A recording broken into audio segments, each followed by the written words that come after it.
Lecture du livre du prophète Ézéchiel. Au chapitre 37, les versets 21 à 28.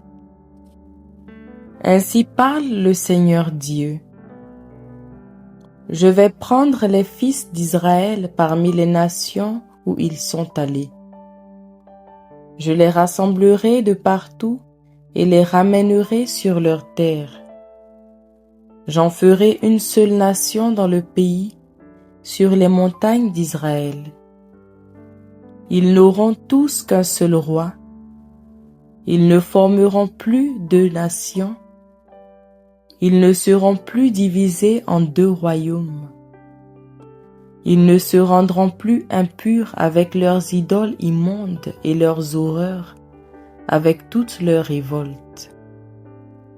Je les sauverai en les retirant de tous les lieux où ils habitent et où ils ont péché, je les purifierai. Alors ils seront mon peuple, et moi je serai leur Dieu. Mon serviteur David régnera sur eux. Ils n'auront tous qu'un seul berger. Ils marcheront selon mes ordonnances. Ils garderont mes décrets et les mettront en pratique. Ils habiteront le pays que j'ai donné à mon serviteur Jacob, le pays que leurs pères ont habité. Ils l'habiteront, eux-mêmes et leurs fils, et les fils de leurs fils pour toujours. David, mon serviteur, sera leur prince pour toujours. Je conclurai avec eux une alliance de paix, une alliance éternelle. Je les rétablirai, je les multiplierai, je mettrai mon sanctuaire au milieu d'eux pour toujours. Ma demeure sera chez eux, je serai leur Dieu et ils seront mon peuple. Alors les nations sauront que je suis le Seigneur, celui qui sanctifie Israël, lorsque mon sanctuaire sera au milieu d'eux pour toujours. Parole du Seigneur. Cantique. Jérémie 31. Les versets 10, puis 11, puis 12, puis 13. Le Seigneur nous garde comme un berger son troupeau. Écoutez, nation, la parole du Seigneur, annoncée dans les îles lointaines. Celui qui dispersera Israël le rassemble.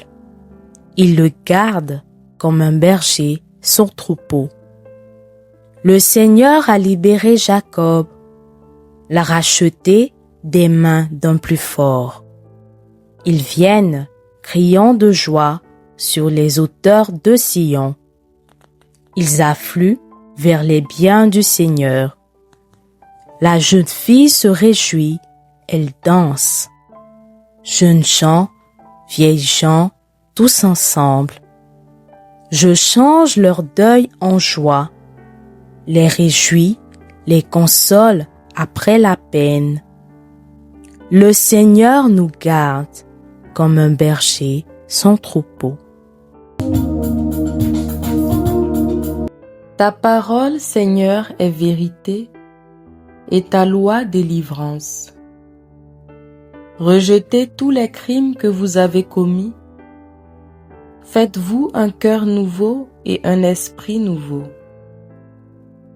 Ta parole, Seigneur, est vérité, et ta loi délivrance. Évangile de Jésus-Christ selon Saint Jean, au chapitre 11, les versets 45 à 57. En ce temps-là, quand Lazare fut sorti du tombeau, beaucoup de Juifs qui étaient venus auprès de Marie et avaient donc vu ce que Jésus avait fait, crurent en lui. Mais quelques-uns allèrent trouver les pharisiens pour leur raconter ce qu'il avait fait. Les grands prêtres et les pharisiens réunirent donc le conseil suprême. Ils disaient: Qu'allons-nous faire? Cet homme accomplit un grand nombre de signes.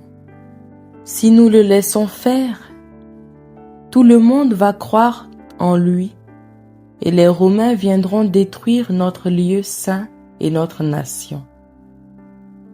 Alors, l'un d'entre eux, Caïphe, qui était grand prêtre cette année-là, leur dit: Vous n'y comprenez rien, vous ne voyez pas quel est votre intérêt.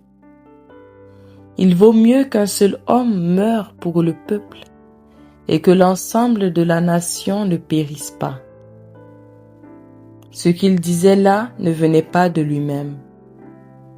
Mais étant grand prêtre cette année-là, il prophétisa que Jésus allait mourir pour la nation. Et ce n'était pas seulement pour la nation, c'était afin de rassembler dans l'unité les enfants de Dieu dispersés. À partir de ce jour-là, ils décidèrent de le tuer. C'est pourquoi Jésus ne se déplaçait plus ouvertement parmi les Juifs. Il partit pour la région proche du désert, dans la ville d'Éphraïm, où il séjourna avec ses disciples.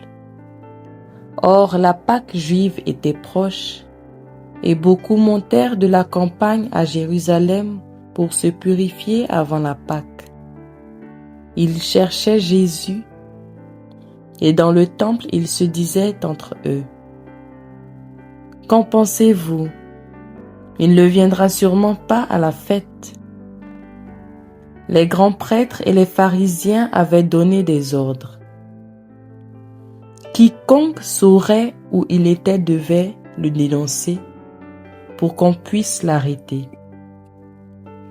Acclamons la parole de Dieu.